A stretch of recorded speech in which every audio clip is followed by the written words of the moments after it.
Students, second type is electrolytic decomposition. Electrolytic means what? Decomposition is carried out by passing electricity या तो electric current. Okay, इसके लिए हमें दी गई है एक्टिविटी 1.7.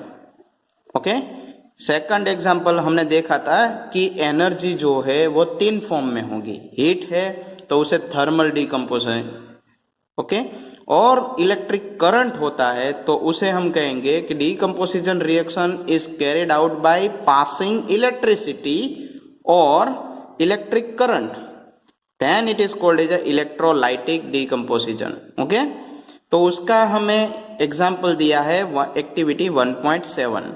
तो देखते हैं एक्टिविटी 1.7 क्या है. तो एक्टिविटी 1.7 में हमें यह बोला गया है कि हमें सबसे पहले एक प्लास्टिक मग लेना है, जैसे यहाँ पे दिखाया गया वैसे, और प्लास्टिक मग के जो बॉटम में है वहां पे हमें 2 होल ड्रिल करने हैं. ओके, और ये जो 2 होल है उसमें हमें यहाँ पे ग्रेफाइट रोड यानी कि कार्बन रोड जिसे भी बोलते हैं वो हमें यहाँ पे इंसर्ट करना है. ये जो दोनों होल है उस होल में करेंगे ग्रेफाइट रोड यानी कि कार्बन रोड को इंसर्ट करेंगे, मतलब उसके अंदर एंटर करेंगे, और इस होल को हम रबर स्टॉपर से क्या कर देंगे, पूरा बंद कर देंगे. समझ में आया? और जो यहाँ पे ग्रेफाइट रोड है यानी कि कार्बन रोड है उसका कुछ हिस्सा बाहर रहना चाहिए. इस तरह से आपको उसे स्टॉपर के द्वारा बंद कर देना है. फिर से प्लास्टिक मग है उसमें 2 होल ड्रिल करो और दोनों होल में आपको ग्रेफाइट रोड को एंटर करना है. उसका कुछ हिस्सा यानी कि some portion of the graphite rod यानी कि कार्बन रोड का बाहर रहे वैसे उसे आपको रबर स्टॉपर से बंद कर देना है.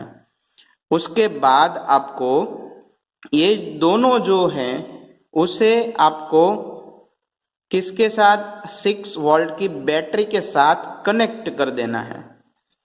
समझ में आया?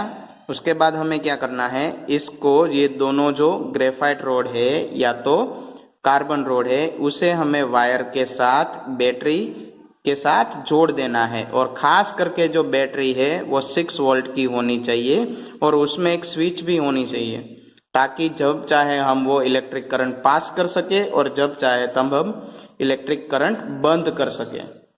समझ में आया? ओके, उसके बाद हमें क्या करना है, उसके बाद ये जो प्लास्टिक मग है उसे हमें पानी से भर देना है. जैसे यहाँ पे आपको दिखाई दे रहा है ये जो है पानी से भर देना है. ओके, उसके बाद इस प्लास्टिक मग को हमने पानी से भर दिया. उसके बाद आपको 2 अनदर ग्लास ट्यूब्स लेनी है. ओके, उसके बाद हमें क्या करना है, उसके बाद हमें क्या करना है कि 2 और टेस्ट ट्यूब्स लेनी है और उसे इन्वर्टेड पोजीशन में यानी कि उसे उल्टा करके ये जो दोनों ग्रेफाइट से उसके ऊपर रख देना है. समझ में आया?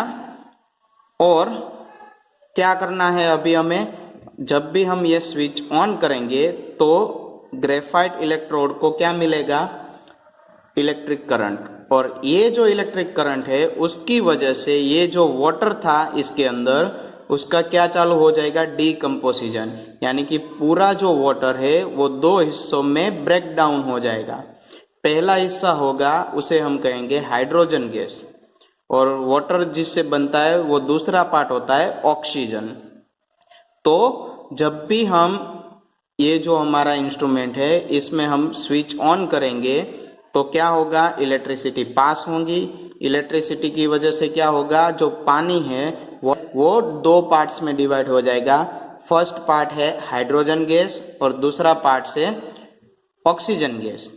ओके, हाइड्रोजन जो गैस है वो कहाँ कलेक्ट होगा, कैथोड पे, मतलब जहां पे नेगेटिव टर्मिनल दिया होगा वहां पे. हाइड्रोजन गैस कहाँ पे मिलेगा हमें, कैथोड पे. क्यों? क्योंकि हाइड्रोजन H+ होता है तो प्लस को अट्रैक्शन किसके साथ होता है, माइनस, यानी कि hydrogen gas is collected at the cathode और हमें पता है ऑक्सीजन क्या होता है, माइनस होता है, क्योंकि O2 माइनस कहते हैं। तो वो कहाँ कलेक्ट होगा, एनोड, एनोड यानी कि प्लस में। समझ में आया? Again all the activity is repeated. Take a plastic mug and drill 2 holes at the bottom of the plastic mug and then insert 2 graphite rod or carbon rod in such way that some portion of the graphite rod remains outside of the plastic mug and closed it by using rubber stopper. Then these both electrodes are connected to the wire switch to the 6-volt battery. Then again next step is what? Pour the water into this plastic mug and take another 2 test tubes and place them in inverted position. Place them यानी कि उसे उल्टा रखना है on the both electrodes. Okay, now our जो instrument है, our जो पूरी अरेंजमेंट है वो कंप्लीट हो गई. Now arrangement is complete. Now what? Whenever you switch on the battery, current is passing through the both electrode and water is divided into 2 gases. One gas is hydrogen and second gas is oxygen. Hydrogen is collected at the cathode यानी कि negative terminal and oxygen is collected at the anode यानी कि positive terminal. तो यहाँ पे हमने water को decompose किया यानी कि ब्रेकिंग डाउन किया. किसकी वजह से? इलेक्ट्रिक करंट की वजह से. सो वाटर जब भी हमने इलेक्ट्रिक करंट पास किया तो कहाँ पे कन्वर्ट हो गया? हाइड्रोजन एंड ऑक्सीजन गैस में. ओके, तो इस तरह से लिखा जाएगा उसे. जो हमारा यहाँ पे वाटर है इस तरह से कुछ है, H2O था, split down electric current. Okay, हमने electric current oxygen gas 2 release हुए. अब हमें क्या करना होगा? इसे बैलेंस करना है. क्या करना है? बैलेंस. तो यहाँ पे हाइड्रोजन 2 है, यहाँ पे 2 है, यहाँ पे ऑक्सीजन 2 है, तो यहाँ पे क्या है? सिंगल. तो यहाँ पे हमें क्या करना पड़ेगा? 2. तो 2 ऑक्सीजन 2 ऑक्सीजन. ओके, हाइड्रोजन कितना हो गया? 2H2. यहाँ पे सिर्फ H2, तो यहाँ पे क्या लिखना पड़ेगा? 2. तो आपने यहाँ पे देखा है कि जो वाटर है उस वाटर में आप हाइड्रोजन देखो और ऑक्सीजन को देखो. Hydrogen atoms and oxygen atoms आप देखोगे तो हाइड्रोजन कितनी टाइम्स होता है? 2 टाइम्स. और ऑक्सीजन कितने टाइम्स होता है? 1 टाइम्स. तो जो हाइड्रोजन है और ऑक्सीजन है उनके अमाउंट में थोड़ा डिफरेंस होगा.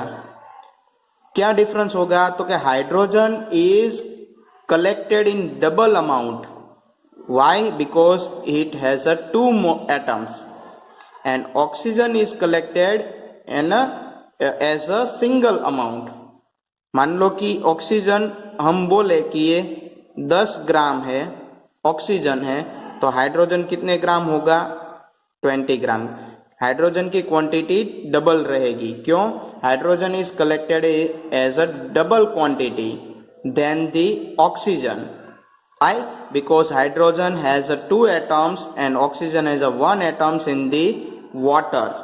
That's why hydrogen amount of the hydrogen is double than the amount of oxygen collect in the test tubes. ये भी कभी कभी पूछा जाता है. ओके, तो था ये हमारा क्या था? Electrolytic decomposition. ये हमारा कौन सा था क्वेश्चंस? Electrolytic decomposition.